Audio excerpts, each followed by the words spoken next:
जो दिन है, इस दिन एक विशेष और कुछ भी जो हमारे जीवन के लिए जरूरी होता है, परमेश्वर हमें आज 7वें दिन हमें देते हैं। हालेलुया।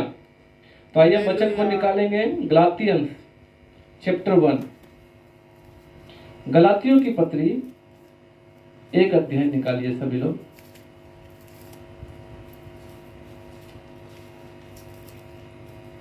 गलातियों की पत्री 1 अध्याय, गलातियंस चैप्टर 1 वर्स 6 to 10, 6 से 10 तक कोई भी पढ़ लीजिए। मुझे आश्चर्य होता है कि जिसने तुम्हें मसीह के अनुग्रह में बुलाया, उससे तुम इतनी जल्दी फिर कर और ही प्रकार के सुसमाचार की ओर झुकने लगे। परंतु वह दूसरा सुसमाचार है ही नहीं, पर बात यह है कि कितने ऐसे हैं जो तुम्हें घबरा देते और मसीह के सुसमाचार को बिगाड़ना चाहते हैं। परंतु यदि हम या स्वर्ग से कोई दूत भी उस सुसमाचार को छोड़ जो हमने तुमको सुनाया है, कोई और सुसमाचार तुम्हें सुनाए तो शापित हो। और हम पहले कह चुके, वैसा ही मैं अब फिर कहता हूँ कि उस सुसमाचार को छोड़ जिसे तुमने ग्रहण किया है, यदि कोई और सुसमाचार सुनाता है तो शापित हो। अब मैं क्या मनुष्यों को मानता हूँ या परमेश्वर को? क्या मैं मनुष्यों को प्रसन्न करना चाहता हूँ? यदि मैं अब तक मनुष्यों को ही प्रसन्न करता रहता तो मसीह का दास ना होता। हालेलुया। सुसमाचार मैंने सुनाया, वह मनुष्य का नहीं।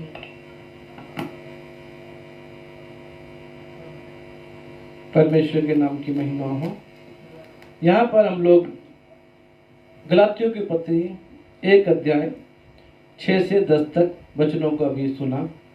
आप सभी लोग ध्यान पूर्वक सभी लोग इधर ध्यान दीजिए और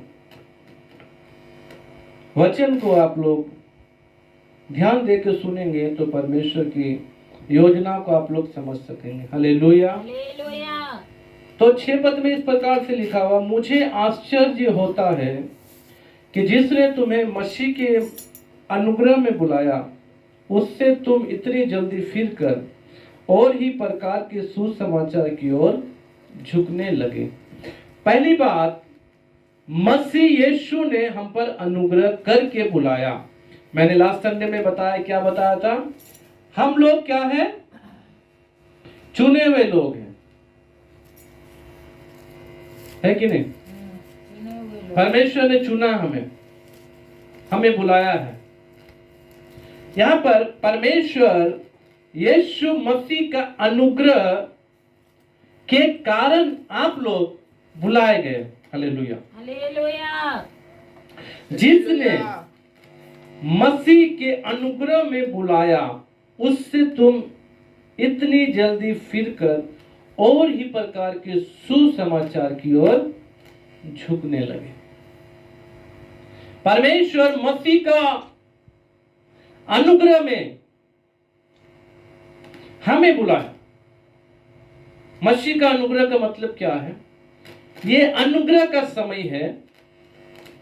इस समय आप सभी लोग विश्वासी लोग जानते हैं, कभी कभी कुछ गलती हो जाती है, फिर भी हमें कुछ होता नहीं है।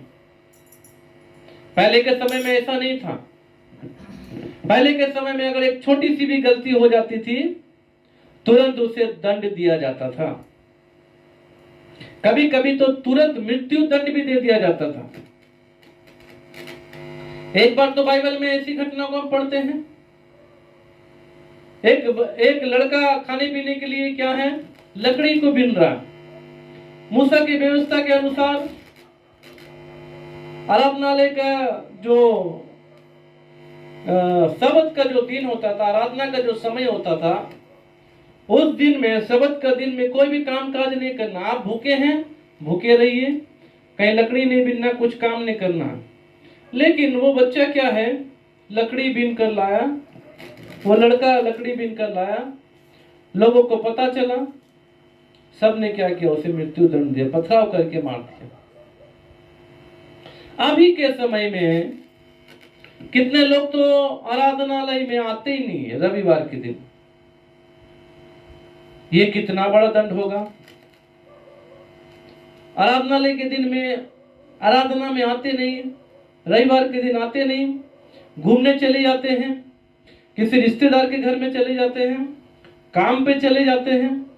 हमें बुलाया है, हमें ये काम करना जरूरी है, नहीं जाएंगे तो हमारा पैसा कट जाएगा, नहीं जाएंगे तो हमें काम से निकाल दिया जाएगा।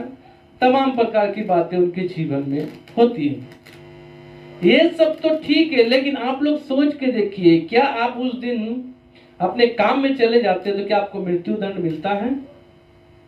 क्या आपको कोई सजा मिलती है तुरंत? नहीं। क्यों? क्योंकि ये अनुग्रह का समय है। Hallelujah, hallelujah. ये मसीह यीशु का समय, ये अनुग्रह का समय।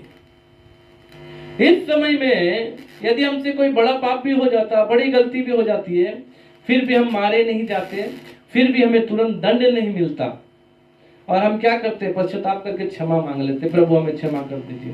प्रभु क्षमा तो करता है। इसलिए वचन पौलुस हमें यही सिखा रहा है, यहाँ पर यही बताना चाहता है।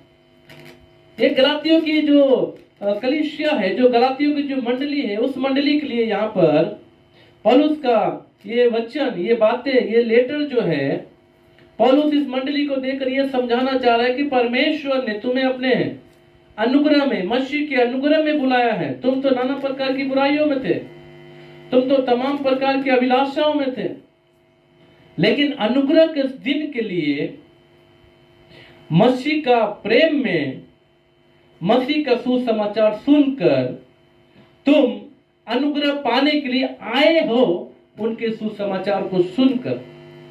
लेकिन अब तुम्हारे अंदर में क्या हो गया जो उस सुसमाचार को छोड़ दिए? हालेलुया। सुसमाचार को छोड़ने का मतलब क्या है? मसीह की आज्ञाओं को मानना छोड़ दिया। वो दूसरे सुसमाचार में चले गए, दूसरा सुसमाचार में झुकने लगे वो लोग। दूसरा सुसमाचार उनके कानों में आया, दूसरे प्रकार की बातें उनके अंदर आई, और वो पहले का जो सुसमाचार, जो सत्य सुसमाचार था, उस सुसमाचार को क्या किया ये लोग? छोड़कर और ही प्रकार के सुसमाचार में झुकने लगे। ये दूसरा सुसमाचार, ये और प्रकार का सुसमाचार क्या है? ये यहां पर मसीह होकर ही मसीह के वचन में फेरबदल करना, मसीह के वचन को उलट फेर करके बताना, जो सही बात है उसको सही ना बताकर ये भी हो सकता है, ऐसा भी लिखा है, ये भी हो सकता है, ऐसी बातों को बोलकर विश्वासियों को दूसरे प्रकार से सिखाना, यही है ये दूसरे प्रकार का सुसमाचार।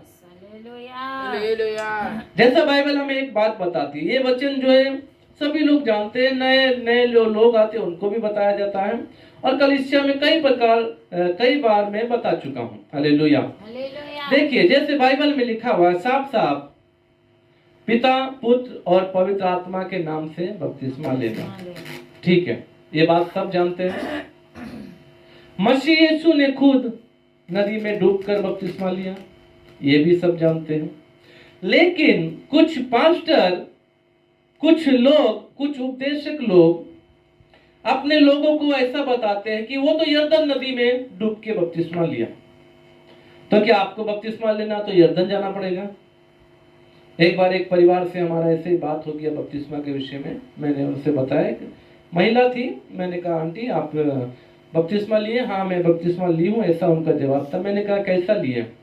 डूब के लिए कि किस प्रकार से लिए? तो बोले डूब के लेने की क्या जरूरत है, बपतिस्मा तो होता है, अगर डूब के लेना तो मुझे जोर्डन में, यरदन नदी में जाना पड़ेगा। मैंने कहा नहीं ऐसी बात नहीं है, हम तो कहीं भी ले सकते हैं। वो समय का बात अलग था, क्योंकि उस समय सुसमाचार यरूशलेम में सुनाया जाता था। हालेलुया। और प्रभु यीशु मसीह ने यरदन नदी में लिया, यूहन्ना ने यरदन में दिया, तो आज भी तो बपतिस्मा दिया जा रहा है। तो आज क्या सब लोग यरदन में ही बपतिस्मा लेंगे? मैंने बताया, लेकिन वो बोले नहीं मैं इस प्रकार का बात को नहीं मानूंगी। फिर हमने छोड़ दिया। कहने का मतलब है ये दूसरे प्रकार से एक रास्ता को छोड़कर दूसरे रास्ते में विश्वासी को आज लोग लेकर जा रहे हैं।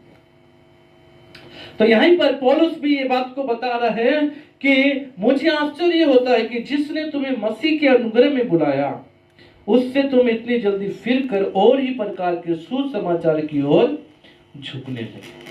यानी कि सच्ची बातों को छोड़कर गलत उपदेश में पड़ने लगे, गलत उपदेश में फंस गए। जैसा प्रभु यीशु मसीह ने प्रभु देने के समय में सब लोगों को बुलाया, सब लोग लिए। प्रभु यीशु मसीह ने कहा ये मेरे देह है, ये मेरा लहू है, इसमें से खाओ पियो और स्मरण करो। बाद में इस बात को पौलुस ने बताया कि ये बात मुझे प्रभु से पहुंची है और जो जो मुझे बताया वो सारी बातों को मैं बता रहा हूं। यदि कोई पवित्र मेज में शामिल होना तो अच्छा से होना है, नहीं तो उस पर दंड आ सकता है। ये सारी बातों को पौलुस ने बताया। फिर पौलुस ने बाद में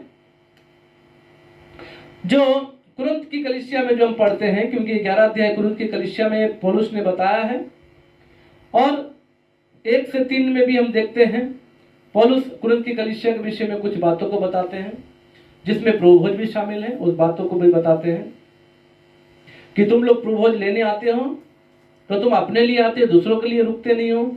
आए तुम खाना शुरू कर देते हो, क्या खाने पीने के लिए तुम्हारा घर नहीं है? ये सारी बातों को बताते हैं। और प्रभु यीशु मसीह ने कहा ये मेरी देह है, इसे लो खाओ आपस में बांट कर।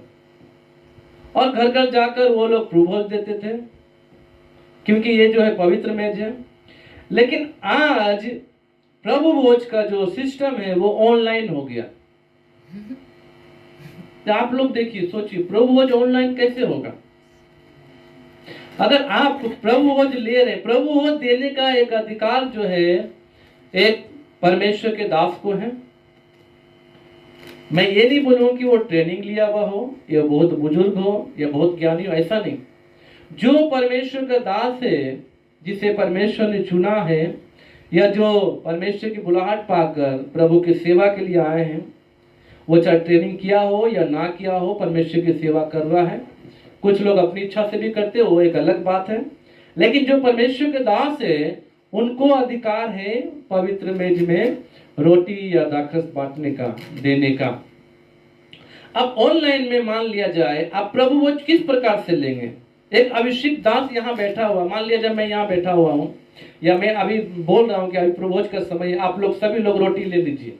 तो ऑनलाइन में मान लिया जाए कि दिल्ली में बैठे हुए लोग मेरा देख रहे हैं, ऑनलाइन देख रहे हैं यूट्यूब में, वो कैसे रोटी लेंगे? कौन सा रोटी लाएंगे? अपना घर में बना के लेंगे, ब्रेड लेके आएंगे खरीद के? कैसे लेके आएंगे? वो खरीद के लाएंगे। कहने का मतलब ये नहीं कि यहां से प्रार्थना करेंगे तो वो पवित्र नहीं होगा, वो भी पवित्र हो जाएगा। क्योंकि परमेश्वर का दास कहीं से भी प्रार्थना करता है, वो सब चीज जो है पवित्र हो जाती है, क्योंकि प्रार्थना दूर से पास से सब जगह से सुनी जाती है। लेकिन वो ले नहीं रहे, वो अपने से खा रहे हैं। Hallelujah, hallelujah. और दाखरस कहां से लाएंगे? दुकान से खरीद के लाएंगे। कुछ बोतल में भी आजकल दाखरस मिलता है रेडीमेड, वो एक अलग बात है, कहीं कलीसिया में देते हैं। लेकिन मेरा कहने का साफ साफ ये मतलब है कि ऑनलाइन प्रभु भोज, ये पवित्र मेज जो है सही नहीं है। आज ऐसे उपदेश को बड़े बड़े लोग देखकर विश्वासियों को इधर उधर भटका दे रहे हैं। हालेलुया। इसीलिए ये दूसरे प्रकार का सुसमाचार की ओर अपने कानों को आप लोग ना लेके जाए मेरे प्रियो, क्योंकि ये अंत का समय है। आप लोगों को मालूम है देश देश में युद्ध होना शुरू हो रहा है। यूक्रेन रसिया का युद्ध आज तक चल रहा है। हालेलुया। कई देश आपस में एक दूसरे देश के विरोध में खड़े होने की तैयारी में है। राज्य राज्य में युद्ध हो रहा है। आप देखिए बारिश के कारण, बाढ़ के कारण कई जिले जो है पानी से डूब गए, कई रास्ते टूट गए हैं, कई आने जाने का रास्ता जो ब्रिज है वो टूट गया है, संपर्क बंद हो गया है, भूकंप आ रहा है। ये किसका चिन्ह है? ये प्रभु यीशु मसीह के आगमन का चिन्ह है। ये आज हम इस घटना को देख रहे हैं, लेकिन आज से 2000 साल पहले ही प्रभु यीशु मसीह ने सारी बातों को बता दिया कि मेरे आने के समय में ये सारी घटनाएं होंगी। लोग तुम्हें सताएंगे, जेल खाने में डालेंगे, मेरे नाम के कारण लोग तुमसे बैर करेंगे। वो हो रहा है, जेल में डाल दिया जा रहा है, लोग बैर कर रहे हैं, घर के लोग तुम्हारे बैरी होंगे। ये सारी बातों को बता दिया यीशु मसीह ने। और भूकंप आएगा, भूडोल होगा, सारी बातों को प्रभु यीशु ने बता दिया। वो सारी घटना आज हो रही है। इसीलिए आप लोग जो सुसमाचार जो आप सुने हैं, जो सही सुसमाचार है, उस सुसमाचार पर आप फिर से अपने कान लगाकर इस दूसरे सुसमाचार को हटा दीजिए। इस प्रकार की शिक्षा को आप लोग छोड़ दीजिए जो आपको मसीह के प्रेम से भटका रहा है, मसीह के वचन से अलग लेकर जा रहा है। चाहे वो कितना भी बड़ा पास्टर हो, पास्टर को ना देखे आप लोग कृपया ध्यान से सुने। कोई भी पास्टर आपको स्वर्ग नहीं ले जा सकता। मूसा से बड़ा कोई पास्टर है? मूसा से बड़ा देखिए कितना परमेश्वर का घराने में वो परमेश्वर उसे बताया विश्वास योग्य। क्या मूसा ने कितने लोगों को क्या स्वर्ग ले गया? मूसा की उपस्थिति में कितने लोग मारे गए? Hallelujah, hallelujah. खुद मूसा भी समझ लीजिए कनान नहीं पहुंच सका। एक छोटी सी गलती के कारण केवल प्रभु परमेश्वर ने कहा तू जाकर उस चट्टान से बातें कर, लेकिन वो क्या किया? मार दिया चट्टान पे जा। इतनी गलती और कुछ नहीं है। इसी गलती के कारण मूसा कनान नहीं पहुंचा। मेरे प्रिय भाई और बहनों, आज तो हम लोग कितनी कितनी बड़ी गलतियां हो रही है संसार में विश्वासियों से। तो आप लोग कैसे सोच सकते हैं कि आप स्वर्ग जाएंगे? आप सोच रहे कि मैं बड़े पादरी का विश्वासी हूँ, बड़े पास्टर का विश्वासी हूँ, रेवरेंड का विश्वासी हूँ, प्रोफेट का विश्वासी हूँ, या अपोस्टल का विश्वासी हूँ, या कोई पास्टर का विश्वासी हूँ, या कोई ब्रदर का किसी से प्रभु को मतलब नहीं है। प्रभु को ये मतलब है आप क्या कर रहे हैं। Hallelujah, hallelujah, hallelujah. आप किस प्रकार अपने जीवन को बिता रहे हैं? क्या आपका जीवन मसीह के योग्य है? क्या आप उस बात पे विश्वास करके जो प्रभु ने बताया है चल रहे हैं, या आप 7 पद में पढ़िएगा 1 का 7।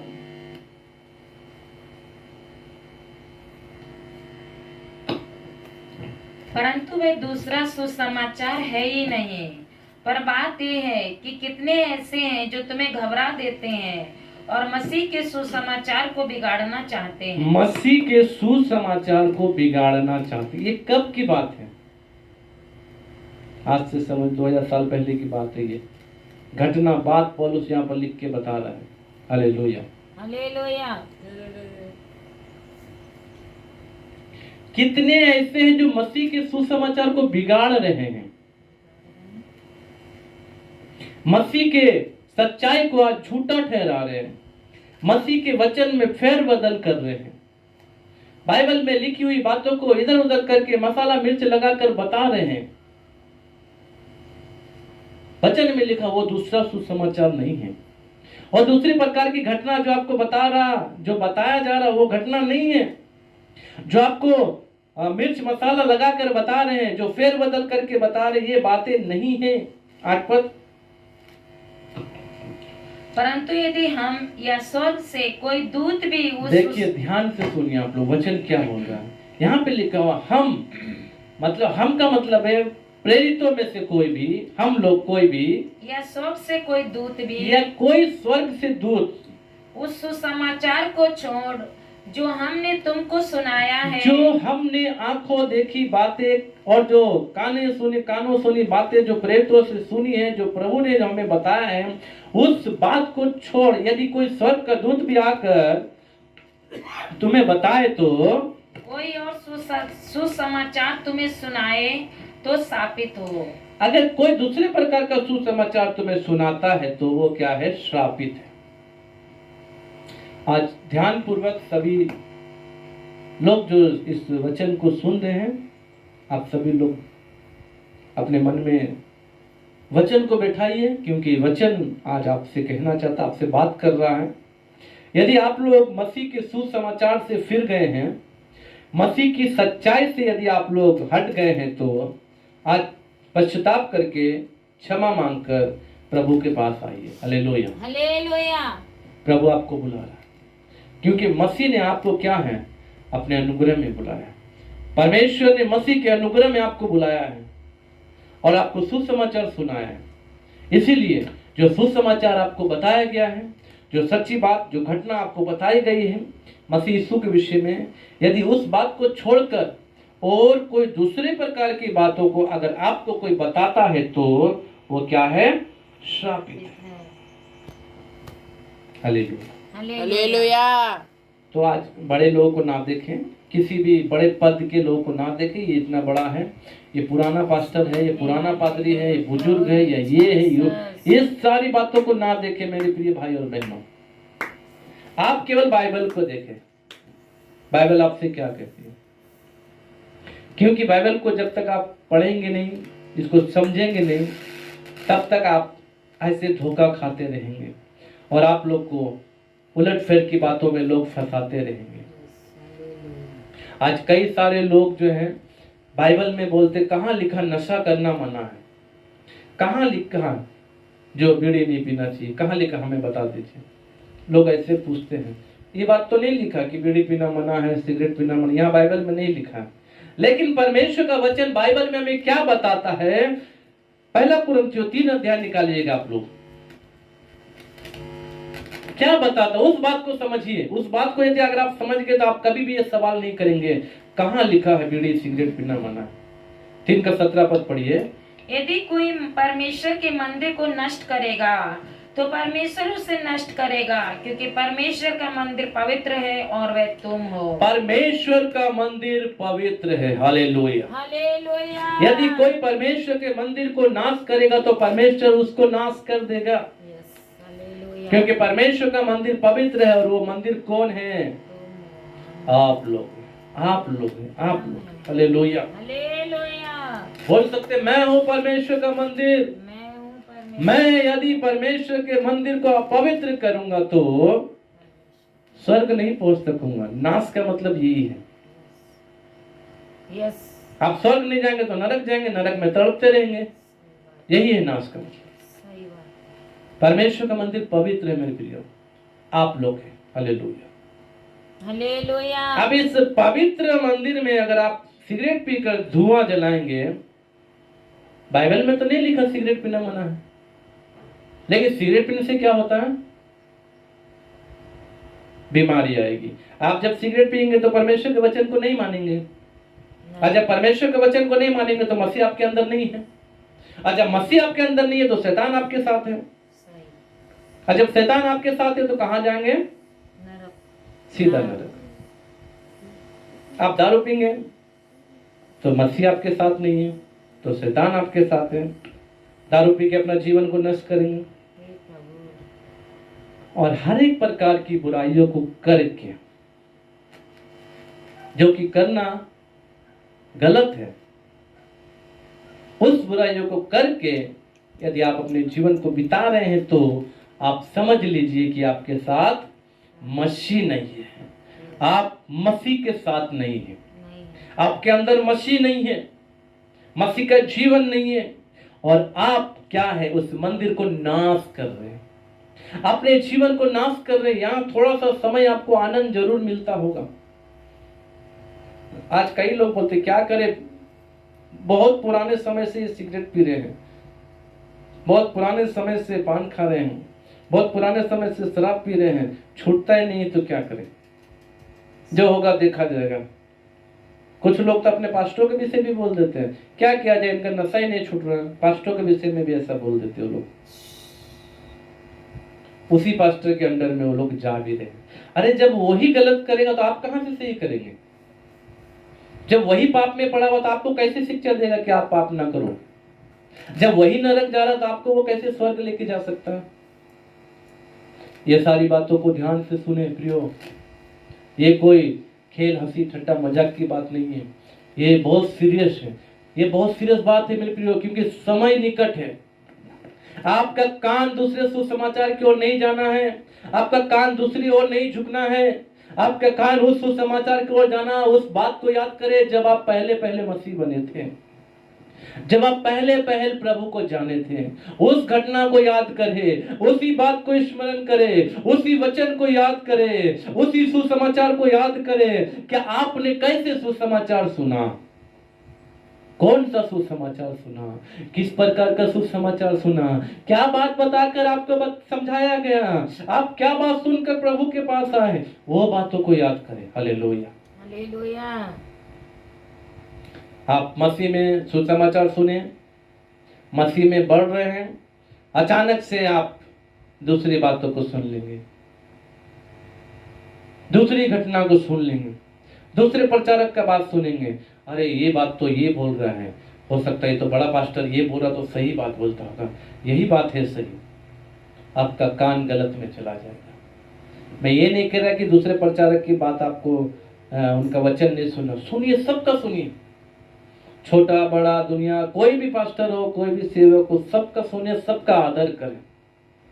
लेकिन आपको अगर बाइबल से कोई हटा के लेके जा रहा है, यदि आपको मसीह के प्रेम से यदि हटा कर लेके जा रहा है, यदि आपके मसीह के वचन से हटा कर लेके जा रहा है, तो बड़ा पास्टर हो, छोटा हो, आपके घर के लोग क्यों ना हो, उनकी ना सुने। बाइबल ये बताती है। Hallelujah, hallelujah. इसलिए यदि स्वर्ग से कोई दूत आकर भी तुम्हें और सुसमाचार सुनाता है तो वो क्या है? श्रापित है। 9 पढ़िए।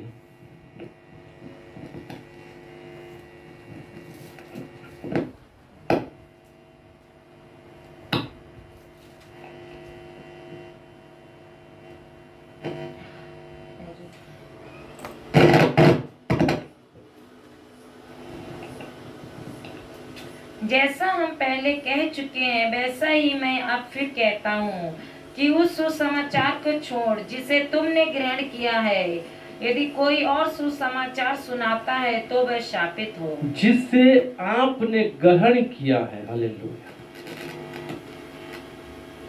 यदि आप एक नए लोग थे, आपको बपतिस्मा के लिए बताया गया और आपको बपतिस्मा के लिए वचन जब बताया गया तो प्रभु यीशु मसीह ने डुबकी बपतिस्मा लिया और आपको यदि बताया गया कि आप ऐसे छिड़काव का भी बपतिस्मा ले लेंगे तो चलेगा, तो आपको सही सुसमाचार नहीं सुनाया, आपने उस प्रकार का बपतिस्मा नहीं लिया होगा, तो आपने क्या है? डुबकी का बपतिस्मा लिया। लेकिन फिर आप धीरे धीरे जब मसीह में बढ़ रहे हैं तो आपको ऐसा पता चल रहा है कि ये बपतिस्मा भी हो सकता है, तो वो क्या है? दूसरा सुसमाचार। उस सुसमाचार को आपने ग्रहण नहीं किया। हालेलुया। लिखा है, जैसा हम पहले कह चुके हैं वैसा ही मैं अब फिर कहता हूं कि उस सुसमाचार को छोड़ जिसे तुमने ग्रहण किया है। जो बात आप ग्रहण कर लिए हैं, उस बात को अगर कोई फेर बदल करके दूसरी बातों को बताए तो आप क्या है? वो व्यक्ति जो सुनाता है वो क्या? श्रापित है,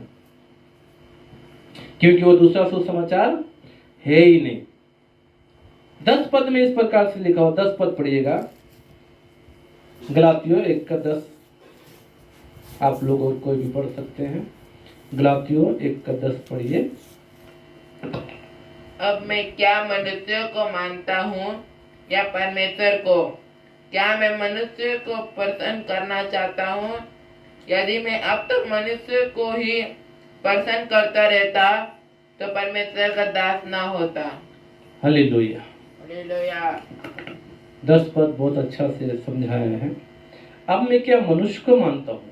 क्या आप मनुष्य को मान रहे हैं? आप लोग सोचिए, अपने हृदय पे हाथ रख के सोचिए, क्या मैं अब तक मनुष्य को मान रहा हूँ? क्या मनुष्य की बातों को सुन रहा हूँ या परमेश्वर की बातों को सुन रहा हूँ? जो परमेश्वर के ग्रहण योग्य की बात है, उस बात को ना मानकर जो मनुष्य आपको सिखा रहा है उस बात को आप मान रहे हैं। आपको मनुष्य बाइबल में तो ऐसी ऐसी बातों को बता देंगे, आप सोचेंगे यही बात सही है, लेकिन जब तक आप सच्ची बातों को, जो इसमें लिखी हुई बातें हैं, जब तक जानेंगे नहीं, तब तक आप भरमाए जाएंगे मेरे प्रियो। क्योंकि बाइबल में बहुत सारे लोग ऐसे ऐसे उपदेश दे रहे हैं। कितने लोग तो बोलते हैं कि पिता पुत्र पवित्र आत्मा क्या है, पिता पति है, पवित्र आत्मा पत्नी है, और पुत्र यीशु मसीह बेटा है। कितने लोग ऐसे भी बोलते हैं। हालेलुया। कितने लोग भी बहुत सारे वचन को इधर उधर फेर बदल करके बताते हैं और उल्टा फुल्टा सिखाते हैं। कितने लोग तो कहते हैं कि भाई लोग आपस में मिले रहे, वचन में लिखा हुआ है भाई लोग आपस में मिले रहने का मतलब क्या है? आप किसी से नफरत ना करें, सबसे प्रेम करें, सबके लिए प्रार्थना करें। लेकिन बाइबल हमें एक तरफ और बताती है, यदि कोई प्रभु के सुसमाचार पर विश्वास नहीं करता है, आपकी बातों जो आप सिखा रहे हैं मसीह के सुसमाचार को, उसके योग्य चाल नहीं करता तो उसे नमस्कार नहीं करो, उसके घर भी मत जाओ, उससे बात भी मत करो। बाइबल बोल रही है मेरे प्रियो। अब हम क्या मानेंगे? बोलिए बाइबल को मानना है, भाई लोग आपस में मिले रहे, बाइबल बोल रहा है उससे बात मत करो। यीशु ने बोला कि दुश्मनों से प्रेम करो, यीशु ने कहा एक गाल पे मारे तो दूसरा गाल बढ़ा दो। तो ये बाइबल है। लेकिन आपको मैं एक बात बताना चाहता हूँ, घटना को समझे, परिस्थिति को समझे। Hallelujah, hallelujah. अगर आप परिस्थिति को नहीं समझेंगे और घटना को नहीं समझेंगे और बोलेंगे कि बाइबल तो हमें ये बता दे, तो आप फंस जाएंगे। प्रभु ने कहा है तेरे मांगने से पहले मैं जानता हूं तुम्हें क्या चाहिए, फिर हमें मांगने की क्या जरूरत है? हालेलुया। लेकिन बाइबल हमें क्या बता रहे? मांगो तो मिलेगा। क्या बोलता है? मांगो तो मिलेगा, ढूंढो तभी मिले पाओगे, और प्रार्थना करो तभी मार्ग खुल जाएगा। Hallelujah, hallelujah. इसीलिए बाइबल को समझना इतना आसान नहीं है मेरे प्रियो। आप भरमाने में ना आइए, आप दूसरे सुसमाचार की ओर ना झुके।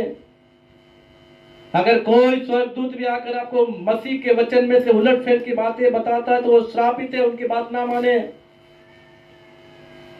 कोई भी पास्टर स्वर्गदूत से बड़ा नहीं है। स्वर्गदूत परमेश्वर के सामने साथ रहकर उनकी बातों को सुनते, हमारे तक पहुंचाते हैं। और स्वर्गदूत का यदि बात बोले तो अब शैतान का जो स्वर्गदूत है वो भी एक स्वर्गदूत थे, तो आपको आकर उलटफेर की बातों को बता देते हैं। उन बातों को आप ग्रहण ना करें। इसलिए 10 पद में साफ साफ लिखा हुआ है, क्या अब मैं मनुष्य को मानता हूं या मनुष्य या परमेश्वर को? आप सोच के देखिए, आप मनुष्य को मान रहे कि परमेश्वर को मान रहे?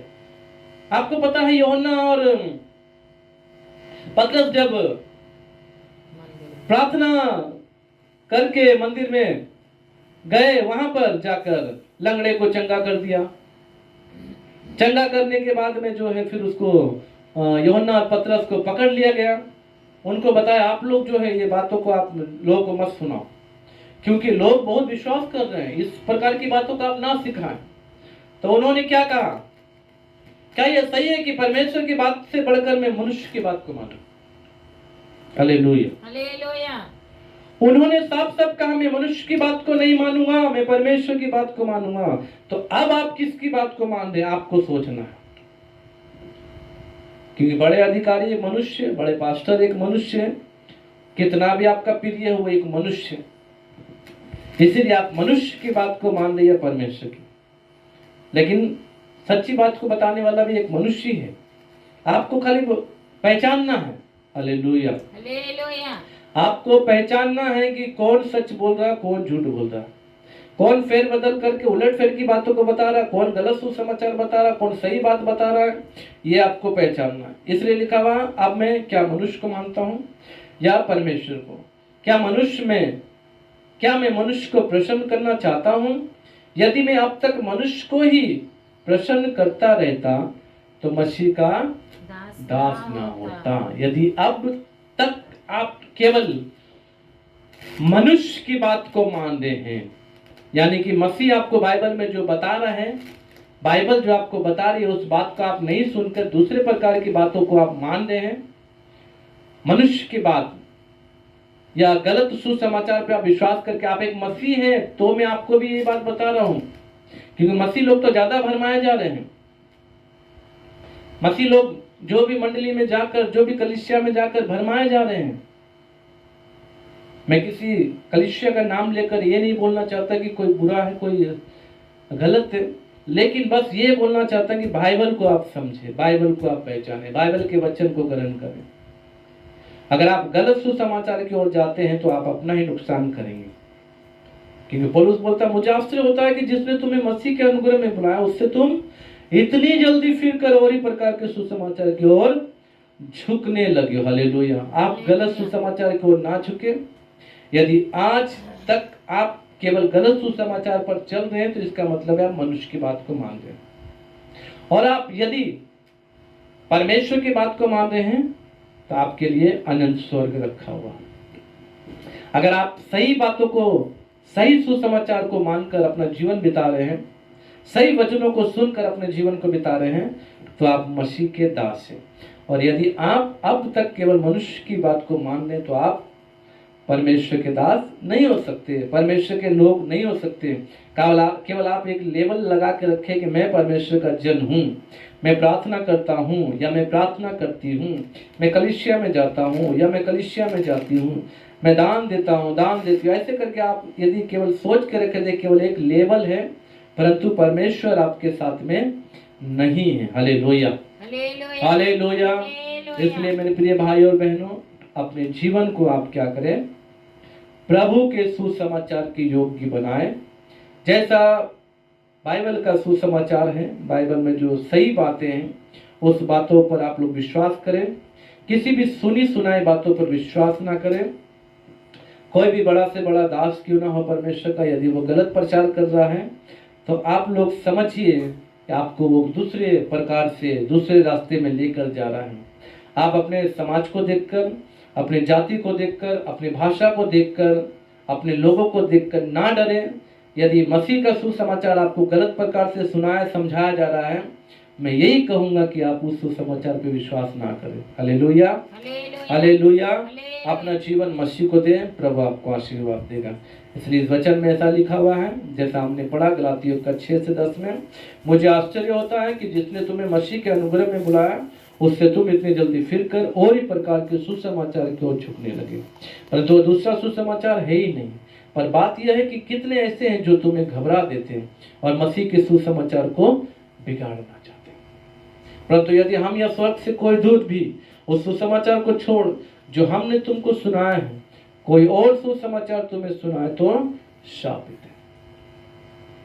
जैसा हम पहले कह चुके हैं वैसा मैं अब फिर कहता हूँ कि उस सुसमाचार को छोड़ जिसे तुमने ग्रहण किया है, यदि कोई और सुसमाचार सुनाता है तो शापित है। अब मैं क्या मनुष्य को मानता हूँ या परमेश्वर को? क्या मैं मनुष्य को प्रसन्न करना चाहता हूँ? यदि मैं अब तक मनुष्य को ही प्रसन्न करता रहता तो मसीह का दास ना होता। आप लोग क्या मनुष्य को प्रसन्न कर रहे हैं? क्या अपने समाज को प्रसन्न कर रहे हैं? अपने भाषा को प्रसन्न कर रहे हैं? अपनी जाति को प्रसन्न कर रहे हैं? यदि मैं इस कलीसिया से निकल जाऊंगा, इस कलीसिया से हट जाऊंगा, तो मेरे जाति के लोग मेरे साथ मेल मिलाप नहीं रखेंगे, मेरे भाषा के लोग मेल मिलाप नहीं रखेंगे, मेरे समाज के लोग मुझे पसंद नहीं करेंगे। इन सब बातों से ना डरे मेरे प्रियो, परमेश्वर से डरे, परमेश्वर के सुसमाचार पे विश्वास करें, उनके वचन को माने। परमेश्वर आप लोग को आशीर्वाद देगा। हम सब अपनी आंखों को बंद करेंगे और प्रार्थना में जाएंगे।